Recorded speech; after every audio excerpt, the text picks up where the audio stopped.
কথা বলছি। আমরা যখন বড় হয়েছি আমরা একটা জিনিস দেখে দেখে বড় হয়েছি। একটা দেশে যখন একটা দুইটা মানুষ হত্যা হতো তখনই আমরা দেখতাম স্বরাষ্ট্রমন্ত্রীর পদত্যাগ চাওয়া হতো। যখন একটা ইলেকশনে ব্যাপক কারচুপি হতো মাগুরা নির্বাচন, তখন পুরা সরকারের পদত্যাগ দাবি করা হতো।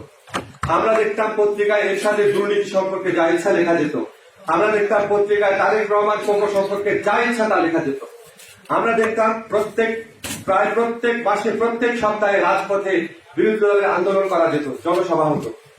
এখন যখন এই সমস্ত কথা বলি, আপনাকে খেয়াল করে দেখেছেন এত হত্যাকাণ্ড হয়, এত গুম হয়, ভুলেও কেউ স্বরাষ্ট্রমন্ত্রী পদত্যাগ দাবিকারী এই কথাটা বলার মতো সাহস মানুষের নাই, এই কথাটা বলার মতো পরিবেশ পর্যন্ত মানুষের নাই। এখন একটা আসলে না, পুরা দেশের নির্বাচন আগের রাতে গুম হয়ে যায়, মানুষের কথা বলার কিছু নাই, সাহস নাই।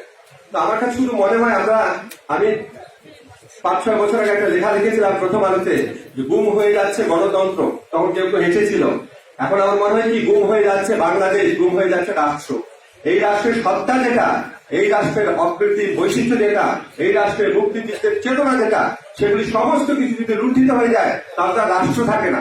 আমরা সেরকম একটা জায়গায় চলে গেছি। এরকম একটা জায়গাতে ঐক্যফ্রন্টকে আরো অনেক শক্ত ভূমিকা পালন করতে হবে, আরো অনেক বিস্তৃত ভূমিকা পালন করতে হবে। আমরা আপনাদের সমালোচনা করি না, কিন্তু কিছু কিছু জিনিস আমাদের খুবই কষ্ট দেয়। এরকম একটা জঘন্যতম নির্বাচন হলো, আপনারা পরের দিন একটা হরতাল রাখতে পারলেন না, আজ পর্যন্ত কোনো কর্মসূচি রাখতে পারলেন না। আশ্চর্য লাগে, এটা একটা পলিটিক্স। আমি জানি না, আমি সারা জীবন রাজনীতির উপর কাভারেজ করেছি, এই করেছি। এত বড় একটা জঘন্য নির্বাচন, বাংলাদেশের প্রত্যেকটা মানুষ যার প্রত্যক্ষ সাক্ষী, সেটার প্রতিবাদ যদি না করতে পারেন, কিসের ঐক্যফ্রন্ট? সরি, আমি এইভাবে কথা বলছি। আমরা ইলেকশনের দিন মির্জা ফখরুলকে সকাল 11টায় বলতে শুনি নির্বাচন সুষ্ঠু হচ্ছে। ওনার লজ্জা হওয়া উচিত। ওনার ইলেকশনে সকাল 9টার মধ্যে আমরা বাংলাদেশের প্রত্যেকটা মানুষ ইলেকশনে 2-3 দিন আগে থেকে জানি কি হচ্ছে, আর উনি জানেন না ইলেকশনে কি হচ্ছে।